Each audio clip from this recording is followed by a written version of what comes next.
Votre attention s'il vous plaît. Cet élément est en lingala et en français. Contactez-nous pour savoir s'il est aussi disponible en la langue de votre préférence. Veuillez aussi noter qu'il est en audio uniquement, dépourvu de ce fait d'image originaire. À présent, nous vous convions à suivre, depuis christequality.com et evangileeternel.com, la rubrique Bible mot à mot, ou l'explication prophétique de toute la Bible, livre par livre, chapitre par chapitre, verset par verset, mot à mot. Elle est présentée aujourd'hui par L'homme de Dieu, le bien-aimé, le docteur Jacques Moutombo.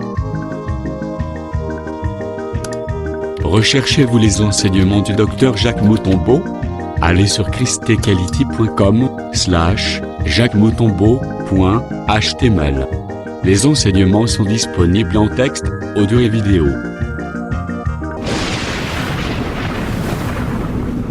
Bonne édification au nom de notre commun Seigneur et Dieu Jésus-Christ. Amen. Chapitre 8. Dieu se souvint de Noé, de tous les animaux et de tous les bétails qui étaient avec lui dans l'arche, et Dieu fit passer un vent sur la terre et les eaux s'apaisèrent. Vous voyez, tout d'abord dans l'arche, les animaux aquatiques n'étaient pas entrés dans l'arche, pour dire qu'Israël, une partie d'Israël n'était pas entrée dans l'arche, n'était pas passée dans l'enlèvement. Vous voyez, donc Dieu avait dit seulement les animaux purs, les animaux purs et impurs, ceux qui vivent. On n'a pas arrangé dans l'arche un lieu là pour mettre de l'eau, pour mettre les animaux aquatiques dans l'arche. Il n'y a pas la place là. Cette place là d'arranger pour mettre des eaux, de l'eau pour mettre les animaux aquatiques là-bas, il n'y a pas la place. La place n'était pas là-bas. C'est-à-dire les poissons, le crocodile, les hippopotames, tout consort, et ils étaient restés dans l'eau parce que c'est leur lieu. Ils ne peuvent pas mourir dans l'eau. Donc, ils ne peuvent pas mourir dans l'eau. Donc, c'est ça. Dieu se souvint de Noé. C'est-à-dire, si vous êtes dans l'arche, Dieu va vous souvenir de vous. Donc, l'arche, c'est le lieu où Dieu se souvint de son peuple. Au véritable l'arche, c'est le Seigneur Jésus. C'est-à-dire, si quelqu'un est en Jésus, Dieu va se souvenir de lui. Dieu va se souvenir de lui. Donc, ici, nous voyons l'église qui était partie dans l'enlèvement. Dieu se souvint. Et Dieu fit passer un vent sur la terre et les eaux s'apaisèrent. Donc c'est Dieu qui devait calmer les eaux, c'est Dieu qui devait mettre fin au jugement, à la colère. C'est ça, dans le verset 2. Les sources de la Bible, les sources de la Bible et les écluses des cieux furent fermées et la pluie ne tomba plus du ciel. Vous voyez? Donc ici, nous voyons les abîmes et fermés. C'est la fin du jugement. Et les ciels, les écluses des cieux aussi fermés. Et la pluie ne tombe plus du ciel. De la pluie ne tombe plus du ciel. Ici, le Seigneur explique comment les sources de la Bible et les églises des cieux furent fermées. Là, nous voyons la fin du jugement. Nous voyons la fin du jugement. C'est que Dieu a arrêté sa colère. Verset 3. Les eaux se retirèrent de dessus la terre, s'en alla et s'éloigna, et les eaux diminuèrent au bout de 150 jours. C'est-à-dire au bout de 150 jours, il n'y avait plus de l'eau. Donc ça veut dire de l'eau de déluge, de la colère, mais il y avait de l'eau normale. il y avait des eaux normales sur la terre, des mers, des océans, ainsi de suite, tout consort. Mais les eaux de la colère, Dieu avait dissipé ça, il avait enlevé ça. Là, nous voyons le signe des millénaires. Nous voyons comment Dieu a mis fin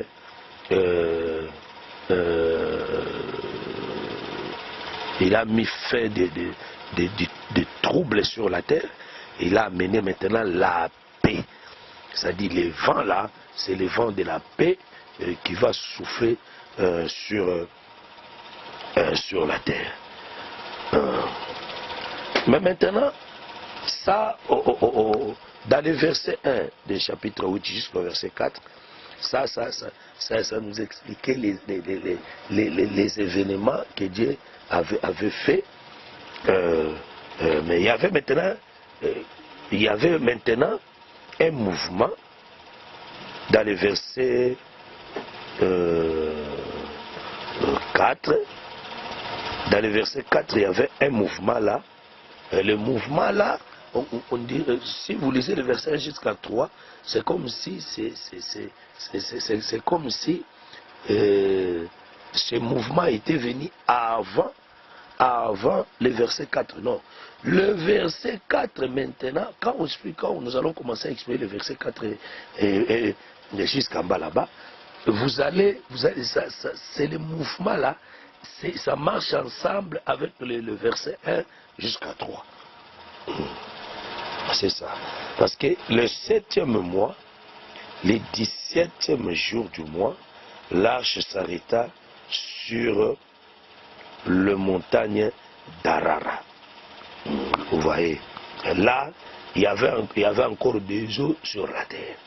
Les 150 jours n'étaient pas encore arrivés à son terme. Voilà, maintenant on parlait de cet événement.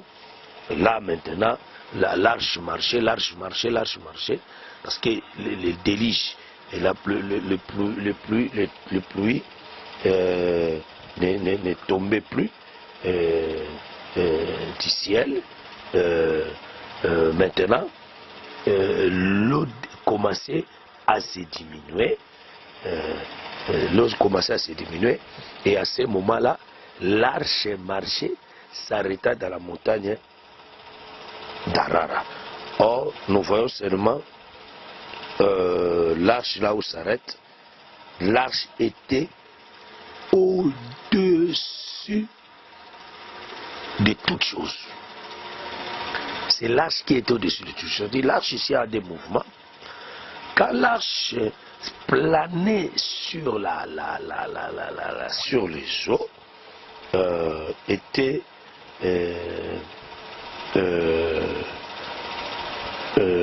l'arche était sur la surface des eaux, c'est-à-dire l'arche marchait sur les eaux.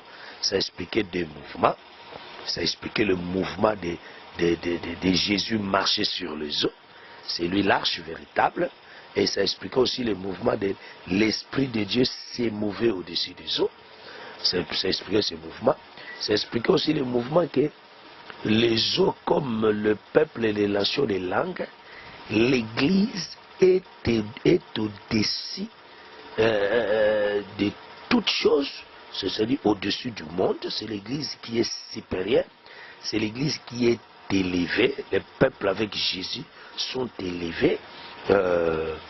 Ainsi de suite. Toujours ce mouvement explique que Jésus-Christ est comme le véritable prophète qui est au-dessus de tous les prophètes, parce que les eaux parlent aussi de l'homme, par rapport de Genèse 49. De Genèse 49, le verset 1, vous descendez, Jacob a appelé son fils, et il est les eaux impétueux, c'est-à-dire les eaux parlent aussi des hommes. Parle aussi des hommes, ça veut dire l'arche qui planait et qui était sur la surface des eaux, pour parler que Jésus est au-dessus de tous les prophètes. Jésus est au-dessus de tous les prophètes. Jésus est au-dessus de tous les rois. Jésus est au-dessus de tout le monde. Donc c'est ça la position que Jésus Bon, là, nous sommes dans la révélation, mais si nous sommes dans la prophétie, l'arche qui plane dans les eaux, là, nous voyons le seul royaume qui est au-dessus de tous les royaumes. C'est le royaume du ciel. C'est le royaume qui est le ciel. Et vous voyez ce mouvement-là. Et l'arche est allée au-dessus de la montagne d'Arara. Montagne d'Arara, au sommet de la montagne, c'est-à-dire le montagne comme de rois, des hommes élevés, l'arche est au-dessus. L'arche qui est Jésus, il est au-dessus de tout le monde. C'est lui le grand homme, c'est lui l'homme puissant, c'est lui l'homme véritable. Donc vous voyez, à ce niveau-là. Là, nous voyons aussi la montagne comme des royaumes. C'est le royaume de Jésus qui est au-dessus de tous les royaumes. Il est le roi des rois. Il est le roi. Il est le roi des rois. Donc, il est le roi des rois. C'est-à-dire, il est au-dessus. Il est au-dessus de tout le monde. Il est au-dessus de tout le monde. Vous voyez, c'est lui le grand. C'est lui qui dépasse tous les prophètes de cette terre. Là, nous voyons aussi les règnes millénaires. Nous voyons aussi les règnes millénaires. C'est lui seul qui va régner sur toute la terre. Il sera au-dessus de tout le monde. Les eaux allèrent à diminuer jusqu'au 10e mois. Les 10e mois, les premiers jours du mois, apparaissent les sommets des montagnes.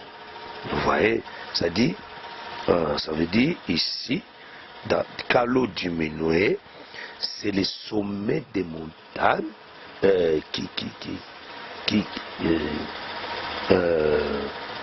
ndeza komonana sommet ya montagne ezomonana ntango mai ezokita ntango mai ezokita nde sommet ya montagne ebandi komonana. Donc vous voyez, donc à ce niveau là nous allons toujours expliquer ces chiffres là, les 10e mois, les 10e mois, les premiers jours du mois. Nous allons expliquer tous ces mouvements prophétiques, surtout les chiffres, nous allons expliquer on a pensé mon année moko na intervention moko et tout expliquer mouvement en annonçant. Mais nous avançons. Mais maintenant, quand l'arche est arrêtée sur la montagne d'Arara, là nous voyons l'arche au sommet de la montagne, parce que les mouvements, ce sont des mouvements prophétiques. Donc ici dans les versets, il y a des versets prophétiques, il y a des mouvements, il y a des versets entrelacés, ainsi de suite, tu consommes. Tu peux croire que verset à Kounande est allé avant, toi après. Non, non. C'est par l'ordre. Il y a enseignement de tout ce qui est classé en haut pour expliquer ça. Et puis chaque séquence cache un mouvement parce que parlé par la prophétie, par la doctrine, par la révélation, par la connaissance, et ainsi de suite, tout consort. Ça veut dire, aussi madame, quand l'arche est sur la montagne d'Arara, ça dit nous voyons la position du millénium. C'est le millénium, ainsi de suite. Mais quand nous voyons aussi l'arche sur la montagne, l'arche comme à 3 niveaux, à 3 étages, nous voyons l'arche comme le ciel. Parce que l'arche au sommet de la montagne, ce qui est au sommet, c'est le ciel. C'est le ciel qui est au sommet. Voilà pourquoi nous allons expliquer qu'un mouvement prophétique tant qu'on place on a expliqué quand Moïse était sur la montagne, là au sommet de la montagne, c'est la nuée qui couvrait le sommet de la montagne. Oui, quand nous voyons la nuée couvrir le sommet de la montagne, nous voyons directement l'arche. Parce que l'arche c'est la nuée. L'arche c'est toute une nuée. C'est toute une nuée qui cache la pluie dans son intérieur. Parce que Noé c'est toute une pluie qui était cachée dans l'arche. Vous voyez, c'est-à-dire ici,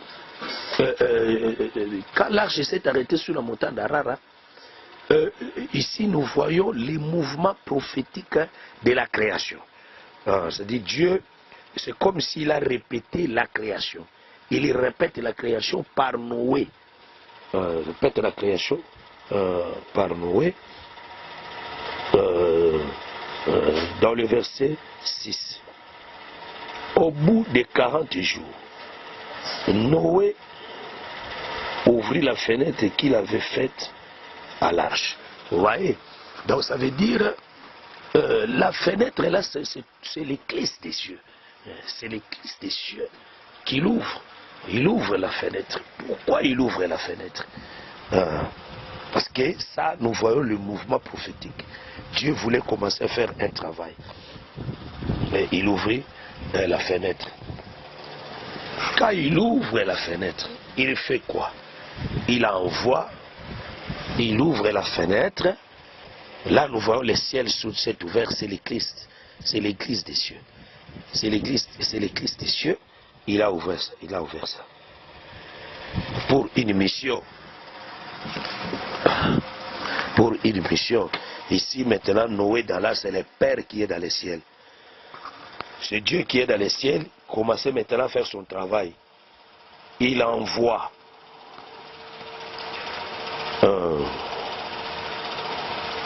verset 7.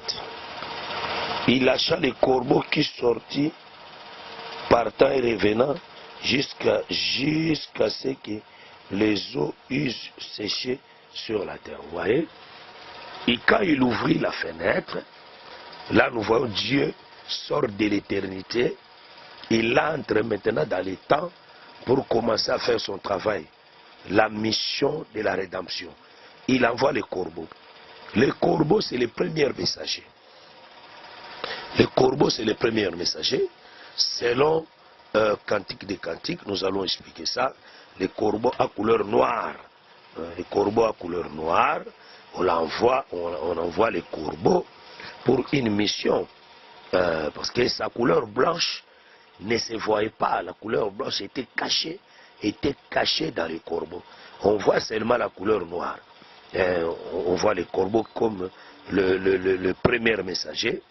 Le corbeau comme le premier messager. Il est sorti. Ce n'est pas que le corbeau, quand il est sorti, le corbeau n'était pas allé pour du bon. N'est pas Akenda Libelate, Corbeau Akenda Libelate, oh Akenda Libela. Non. Corbeau Akenda Libelate. Corbeau, il est parti. Et l'écriture dit que partant revenant. Partant revenant. Le corbeau comme le premier messager, c'est le frère Moïse. C'est le frère Moïse.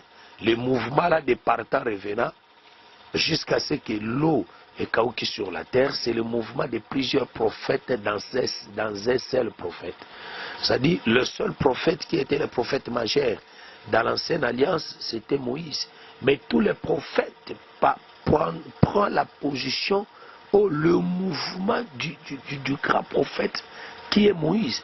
C'est-à-dire, tous les prophètes prophétisaient dans Moïse. C'est-à-dire, tous les prophètes prophétisaient dans Moïse. Vous voyez?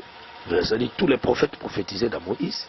Donc, c'est lui le véritable corbeau qui partait revenant. C'est le mouvement de plusieurs fois. C'est-à-dire, il partait, il est rentré dans l'arche. Il partait, il rentrait dans l'arche. C'est-à-dire, s'il sort, quand le corbeau est sorti, et il rentre, c'est la fin de la première, c'est la fin, il y a mission à prophète Songolo. Et quand le corbeau sort, c'est la fin, c'est le début, il y a mission à prophète comme Jérémie, Esaïe, tout consort, Jonas, tout consort, tous ces prophètes prophétisés dans un prophète qui est Moïse. Mais vous allez comprendre que le corbeau n'a pas amené la solution. C'est-à-dire tous les prophètes de l'ancienne alliance, ils n'ont pas amené la solution, ils n'ont pas amené la réponse. C'est-à-dire ils étaient des prophètes incapables. Ils étaient des prophètes incapables. Comme le corbeau a coupé sa solution. Voilà pourquoi on devait envoyer maintenant la colombe. Là, nous voyons dans le verset 8, le chapitre 8, verset 8, Dieu envoya les corbeaux. Il envoyait maintenant la colombe. Vous voyez, la colombe, là nous voyons dans l'acte la colombe comme l'esprit, comme Matthieu chapitre 3, ça nous explique là-bas, le Saint-Esprit descendu sous forme de la colombe. C'est-à-dire la colombe ici, c'est tout un messager. C'est tout un messager qu'on a envoyé. La colombe ici, c'est Jésus. Parce que quand la colombe est descendue dans le corps de Jésus, Jésus est devenu la colombe. Il est devenu la colombe. C'est l'homme spirituel. C'est l'homme spirituel. C'est-à-dire, il lâcha il lâcha aussi la colombe pour voir si les eaux avaient diminué à la surface de la terre. Ok, c'est la venue de Jésus. C'est-à-dire, vous voyez, il y a seulement deux oiseaux ici. Le premier oiseau, c'était le corbeau, le premier messager. Le deuxième oiseau, c'est la colombe. Le deuxième, c'est Jésus-Christ. C'est-à-dire, le premier messager, c'est le corbeau, c'est Moïse. Le deuxième messager, c'est la colombe, c'est Jésus-Christ. C'est seulement deux, il n'y a pas trois. Alors il n'y avait pas troisième oiseau ici pour mettre place à un prophète là, ainsi de suite qu'on sort. Non, non, il y avait seulement deux oiseaux. Les oiseaux impurs, les oiseaux du matin, qui étaient impurs. Le premier messager, il était impur, incapable de racheter, c'est Moïse. C'est Moïse qui était impur, il avait le sang d'Adam. Il était incapable de racheter. Mais le deuxième oiseau, ce n'était pas un oiseau impur, c'est l'oiseau pire. C'est l'homme saint. C'est lui qui était capable pour racheter. C'est lui qui était capable pour délivrer. Voilà, c'est un homme saint. Parce que selon Lévitique 11, le corbeau, c'est l'oiseau impur. On ne pouvait jamais le manger. Mais tandis que, toujours dans Lévitique 11, là, la colombe, c'est l'oiseau pire qu'on pouvait manger et le sacrifier. Voilà. Donc, c'est ça. Tout d'abord, par rapport au messager, ça veut dire le corbeau n'était pas un oiseau pour les sacrifices. Donc, c'est pour dire que Moïse, il n'était pas là pour les sacrifices pour le peuple. Parce qu'il sacrifice pour le peuple était. À quoi on a le sacrifice pour le peuple était? Parce qu'il y a beaucoup de gens qui font le sacrifice pour le peuple était. Mais le corbeau et la colombe étaient l'oiseau qui était à Bongsama qui pour un sacrifice pour confirmer que Jésus était venu pour un sacrifice pour un bateau, pour un peuple qui pour un peuple. Donc dans le niveau on a des c'est-à-dire qui pour un peuple.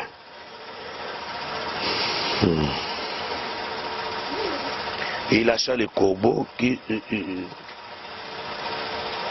il lâcha aussi la colombe pour voir les eaux avaient diminué à la surface de la terre. Verset 9, mais la colombe ne trouva aucun lieu pour poser la plante de son pied. Et elle revint en lui dans l'arche, car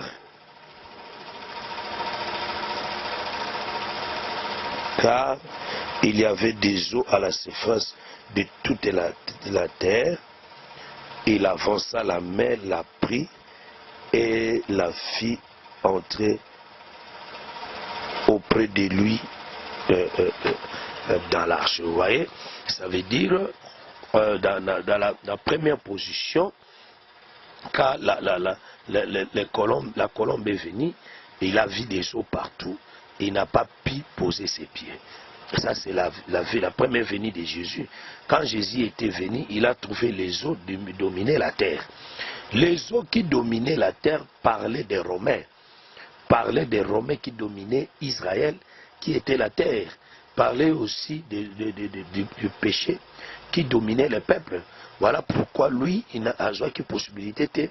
Il a composé ma plante et ma colonie pour dire que moi, dans mon toisin ici, les tanières, les renards ont des tanières, les oiseaux ont des nids. Mais moi, dans mon toisin, il y a kotia bitambe ya makolonie. C'est-à-dire, en d'autres termes, on l'a pas réussi. On l'a pas réussi. Bayambi était. Donc, la Bayamba qui était, il devait retourner. Là, nous voyons aussi le mouvement là, la colombe qui marchait, qui planait dans les eaux. ça prouve la colombe, c'est Jésus qui marchait sur les eaux. C'est l'Esprit de Dieu se mouvait sur les eaux. C'est aussi l'arche. C'est aussi une arche. L'arche qui est devenue un oiseau. Qui est devenu un oiseau. Donc c'est ça. Dans le niveau dans l'arche qui est devenu un oiseau.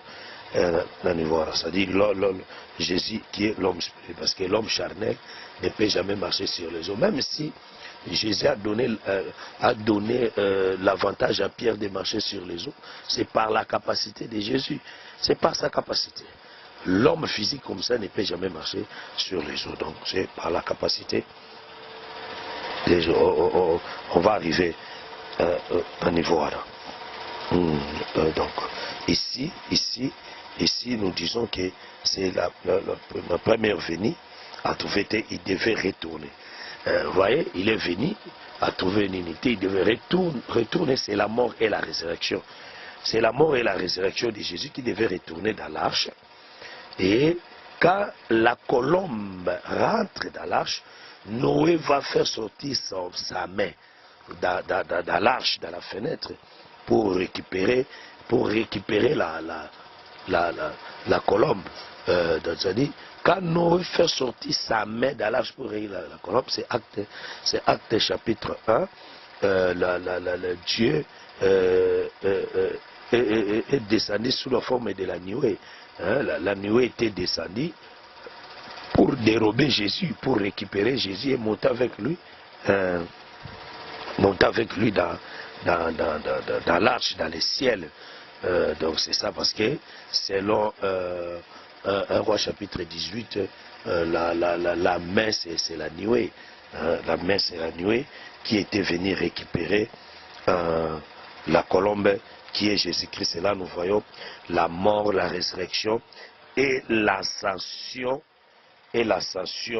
de Jésus-Christ. Dans les versets 10, il attendit encore 7 jours. Il attendit encore 7 jours et il lâcha de nouveau la colombe hors de l'arche. C'est-à-dire, il attendait encore 7 jours. C'est-à-dire, après, quand Jésus est monté au ciel, Jésus avait dit à ses disciples, restez à Jérusalem, ne sortez pas. Restez à Jérusalem, ne sortez pas, jusqu'à ce que le Saint-Esprit que le Père avait promis est à l'école de la Bible. C'est-à-dire, l'espace là de 7 jours, c'est l'espace de l'attente. C'est l'espace de l'attente où le Saint-Esprit devait venir sur la terre. Le Saint-Esprit devait venir sur la terre. C'est cet espace-là de 7 jours. C'est le temps où Dieu avait arrangé pour que le Saint-Esprit descende sur la terre. Ça veut dire, nous allons aussi prendre le temps d'expliquer ces mouvements. Dans les versets 7 là, il lâcha de nouveau la colombe hors de l'arche. Quand il lâche, dans le verset 10, il lâche la colombe hors de l'arche pour venir encore sur la terre. Là, nous voyons la venue du Saint-Esprit. Dans l'Acte chapitre 2, c'est les Pentecôtes. C'est le jour de la Pentecôte où le Saint-Esprit était descendu. Ça veut dire, ce n'est pas que le Pentecôte qui est le Saint-Esprit. Non, le Pentecôte, c'est la fête des Juifs. C'est la fête des Juifs. Le temps où le Saint-Esprit était venu dans cette fête-là. C'était le jour où le Saint-Esprit était venu. Nous allons expliquer ça. Verset 11, la colombe revint à lui sur le soir. Donc la colombe est rentrée dans l'arche sur le soir, et voici une feuille d'olivier arrachée était dans un bec. Noé connut ainsi que les eaux avait diminué sur la terre. Vous voyez, là nous voyons l'œuvre de la rédemption. Quand la colombe est venue, il devait rentrer que le soir c'est le temps de la grâce, le soir où l'église a été rachetée. Vous voyez, la colombe qui est l'esprit est venue le jour de la Pentecôte. Il travaille jusqu'aujourd'hui que nous sommes. Il est en train d'arracher les feuilles d'olivier, nous disons la branche d'olivier. Il va à Kokota Nango, il va retourner avec ça pour que Kota dans l'arche. Là nous voyons l'enlèvement de l'église. Nous voyons l'enlèvement de l'église, comment Christ il est dans le travail, à Zolongola, les peuples dans les ténèbres, dans la puissance du diable, à même Bango dans la lumière qui est la puissance de Dieu. C'est ça qui est le travail que la colombe fait ça maintenant. Il fait ça maintenant, il arrache la feuille d'olivier et il amène ça dans l'arche. Il amène ça dans l'arche. Et là, nous voyons le travail de l'enlèvement. Le soir, c'est le temps de la grâce. Le soir, c'est le temps de la grâce. Nous avançons. Maintenant, dans les versets... verset 12. Et il attendit encore 7 autres jours, et il lâcha la colombe, mais elle ne revint plus en lui. Il attendit encore 7 jours. Les 7 jours-là, c'est après l'enlèvement de l'église. Dieu va attendre 7 jours. Les 7 jours-là, c'est une semaine qui est restée dans 70 semaines de Daniel, et pour qu'il sorte de l'arche, parce que lui devait sortir qu'après 7 jours. C'est-à-dire 7 jours, ce qu'est l'équipe, et à Bimila, nous voyons la guerre d'Armageddon, parce que Jésus est venu combattre la bête, c'est après 7 jours, il faut combattre la bête, et pour qu'il rétablit le règne millénaire, parce que quand il sort, la Bible dit qu'il est parti à Zonga qui sous-souté. C'est-à-dire c'est pour rétablir le règne millénaire.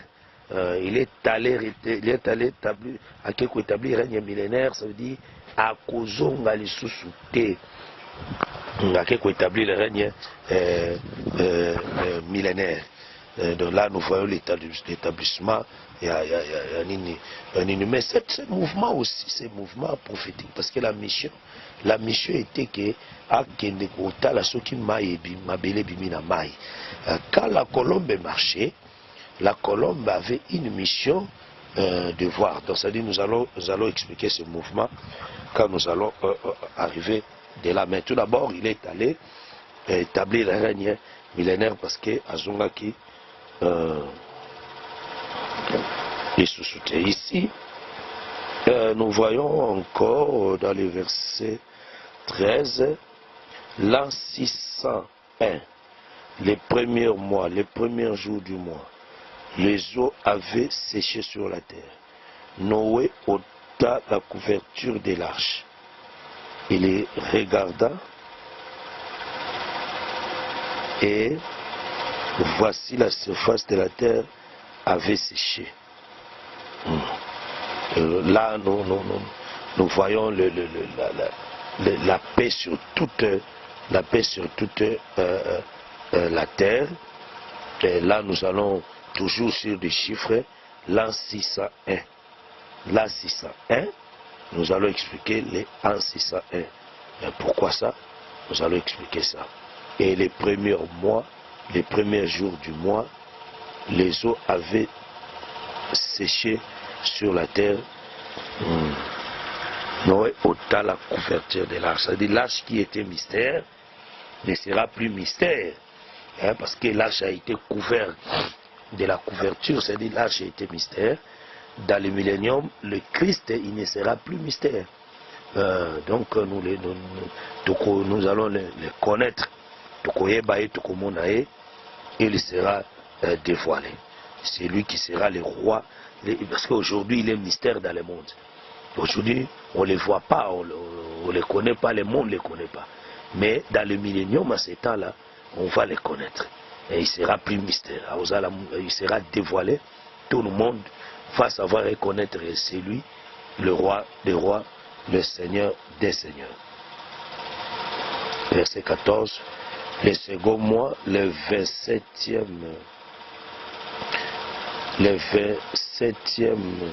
jour du mois, la terre fit sécher. Nous allons expliquer ces mouvements. Et ces chiffres, c'est-à-dire nous retenons des chiffres, nous allons expliquer tous ces chiffres.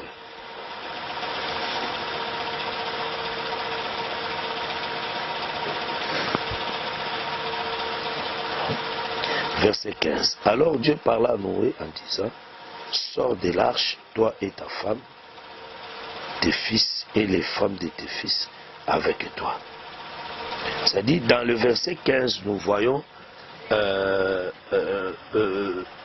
création et asika, ça veut dire Dieu commence à créer, il fait sortir les hommes d'Allah, c'est-à-dire nous voyons les hommes, l'éternité a vomi les hommes.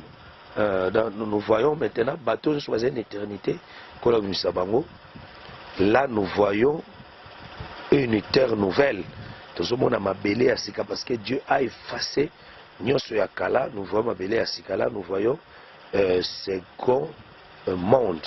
Tout le monde a mis balai et avec de nouvelles hommes, le Noé comme le chef, comme Adam, le Adam répété, comme Adam répété, qui devait commencer une aventure avec Dieu. C'est-à-dire et qui cachait beaucoup de mystères à l'intérieur. C'est ça.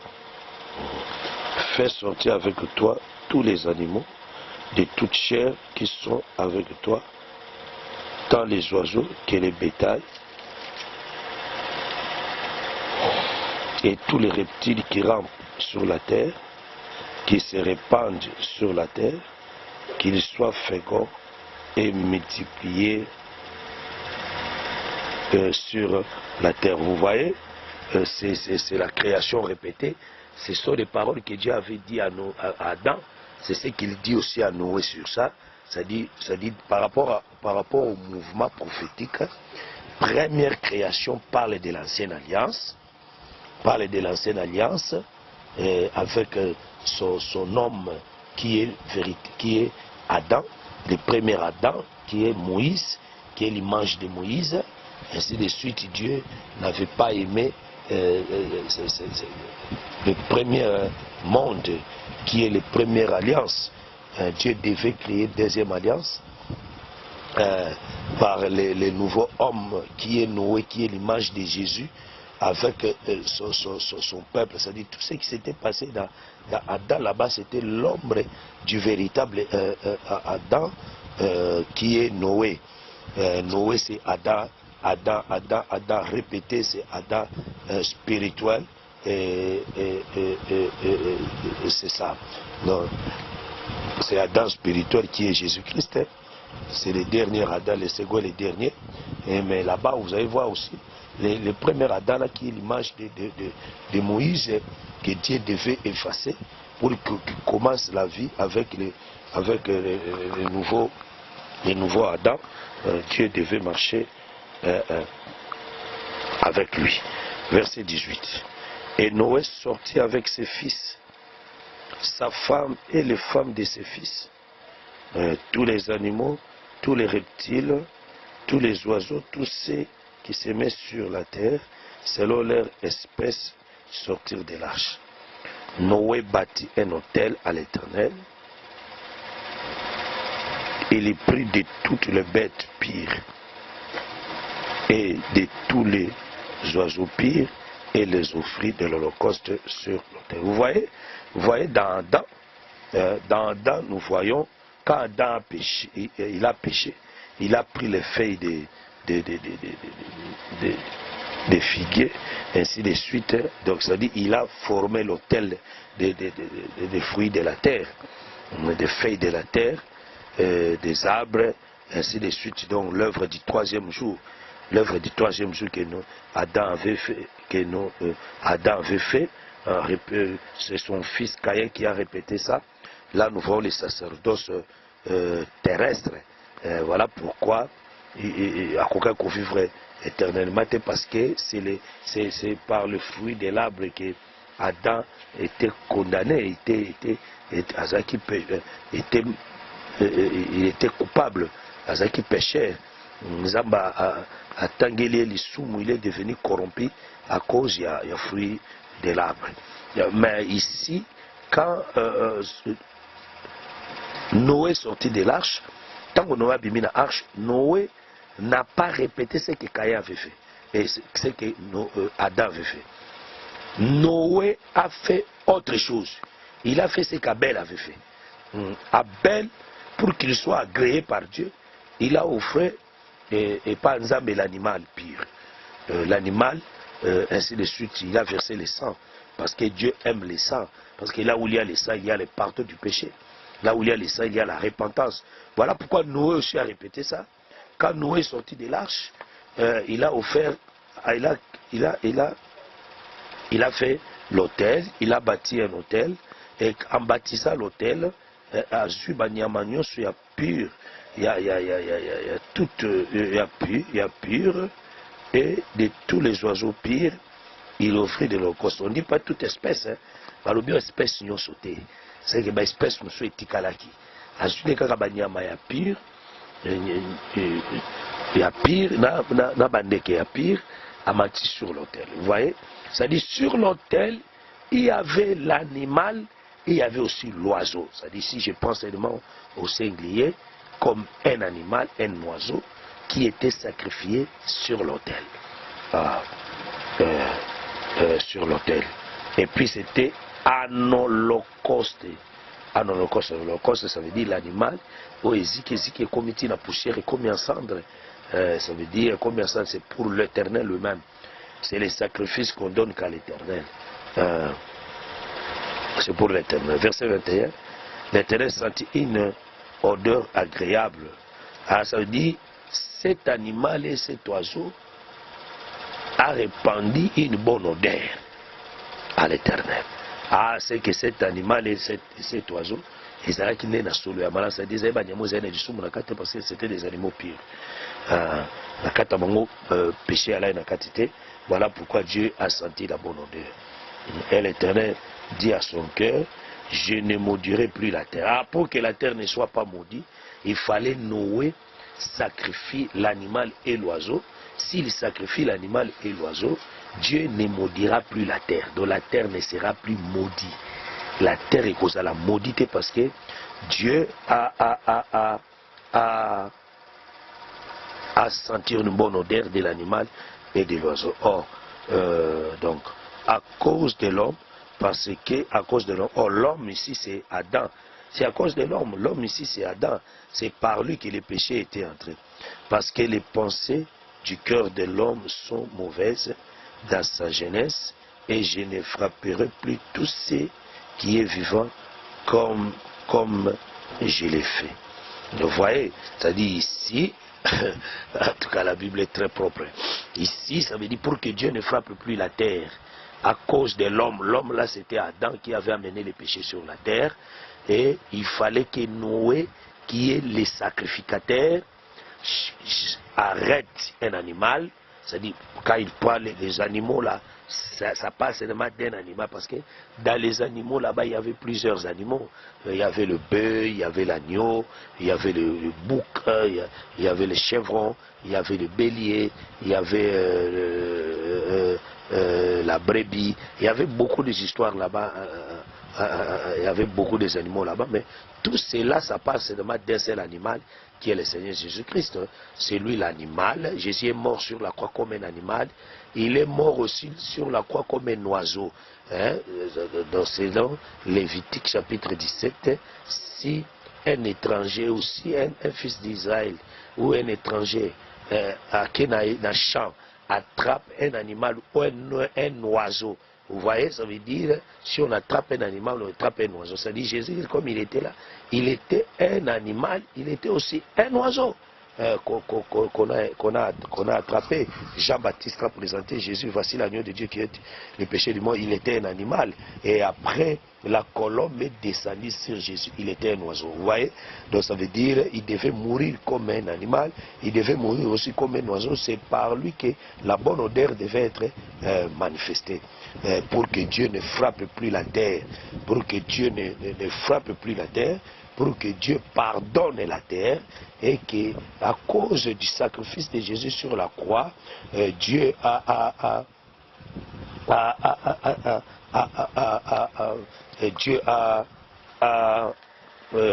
Dieu ne soulève plus la main pour frapper. Hein? Dieu ne soulève plus la main pour frapper la terre comme le peuple, la terre comme une femme. Dieu ne frappe plus la terre à cause de la mort de Jésus-Christ. On termine dans verset 22. Tant que la terre subsistera, le semail et la moisson, le froid et la chaleur, l'été et l'hiver, les jours et la nuit ne cesseront pas. Ici, nous avons seulement 2 temps ici. Nous avons le temps du froid et le temps de la chaleur. Ça veut dire le temps du froid, c'est le temps de la loi. Le temps de la chaleur, c'est le temps de la grâce, c'est-à-dire l'été. Nous avons l'hiver et l'été. L'hiver, c'est le temps de la loi, le temps où le